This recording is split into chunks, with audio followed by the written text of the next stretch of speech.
how one can know whether his Eemaan is strong or weak, and what steps should be taken in improving my Eemaan. And if one who listens about the punishment of hellfire and not feeling afraid of it, but worries about other things, what is the strength of his Eemaan? The question posed by Revert, and he's asking that how will a person come to know whether his Eemaan is strong or weak? And what steps should be taken to improve the Eemaan? And the last part is that if a person hears and knows about the punishment of hellfire and yet is not worried about that and worried about the worldly things, then what is his status? Regarding the first part of the question, that how does one come to know that his Eemaan is strong? A person, when he keeps on following the teachings of Quran and Sahih Hadith, the more he follows, he realizes that his Eemaan is strong.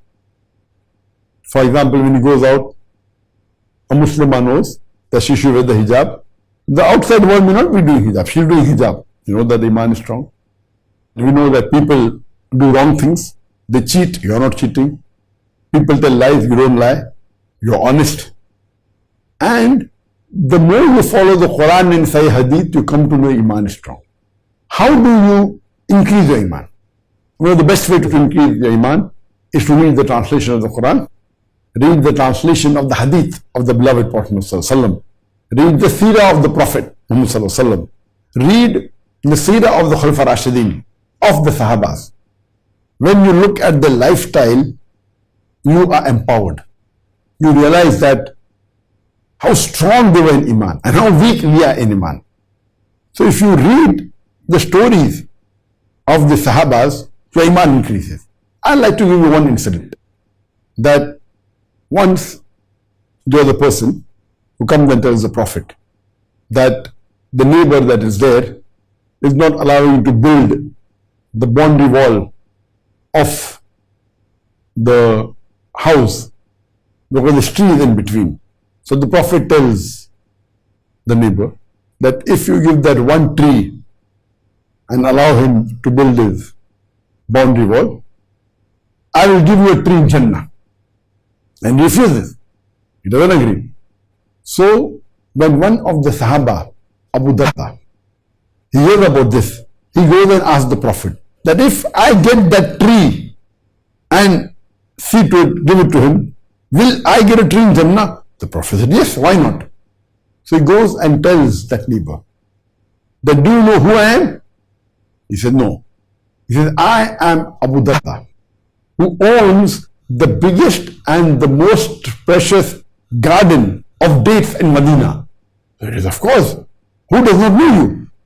Then he says that, will you give me this tree which is coming in between your neighbor, boundary wall?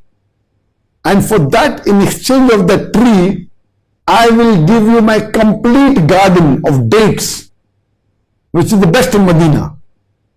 The man says, are you crazy? For my one tree, you will give me the full garden, which is the best in Medina? He says, yes. And the person agrees.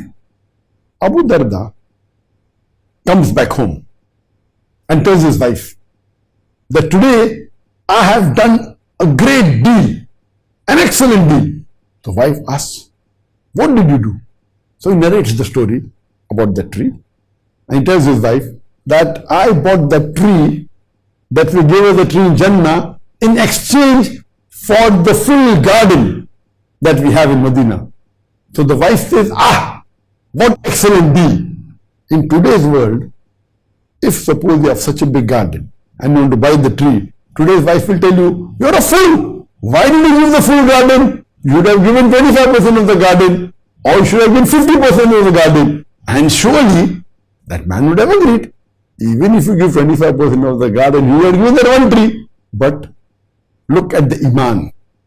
The wife says, what a deal. That means both of them, the husband and wife, they didn't want even an out of doubt that the person will refuse, because they wanted Jannah. And the hadith tells us that for the rest of the life they lived a poor life, but they lived a very happy life because they know that the Prophet had promised them paradise. So if we hear the stories of the Sahabas how they lived, how they sacrificed, how they helped each other, your Eemaan increases. And it gives us the feeling that what we are doing is nothing. Nothing. And we know that at the time of jihad, when the Prophet told the Sahaba that what do you want to contribute, and Hazrat Umar, may Allah be pleased with him, comes and he gives the large wealth to the Prophet, and the Prophet asks him that what have you left home? So he says, I have left half my wealth at home and half I am giving charity for jihad.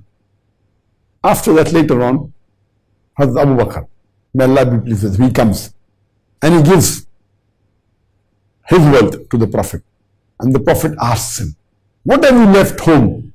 So he said, I have given all my wealth and I have left Allah and His Rasul at home to take care of us. Imagine what Eemaan. Imagine giving his complete wealth in the way of Allah subhanahu wa ta'ala. When we hear these stories, it increases our Eemaan. It makes us feel so small that we can't even contribute to the cause of Allah subhanahu wa ta'ala. We can't even give charity. If you read the lifestyle, the seerah of the Sahaba, of the Khulafa Rashidin, of the Prophets, we are nowhere. So if you read the story, your Eemaan increases. If you read the Quran, the translation, your Eemaan increases. And you come closer to Allah subhanahu wa ta'ala. Your ibadah increases. Your salah increases. Your sawm increases. Your fasting, your charity, your zakat. All these things, these are signs. And when we realize that Eemaan is increased, we have peace of mind. Wealth cannot buy peace of mind. When you have peace of mind, that mashallah, inshallah, we are following Allah and His Rasul. And inshallah, we will be raised in Jannah with Allah and His Rasul. As the Prophet said, that you will be raised with the people who you love. So that time the Sahaba were so happy. They said, we may not be good in deeds, they were the best. After the Anbiyas, the people who are the most blessed and the closest to Allah subhanahu wa ta'ala are the Sahabas.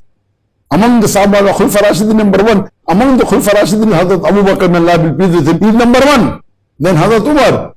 If you hear these stories and read the lifestyle of the Prophet and the Sahabas, you will realize that we are living in air condition, we have all the facility, and yet we crib, yet we don't follow the Sunnah, yet we don't follow the things that we're supposed to do.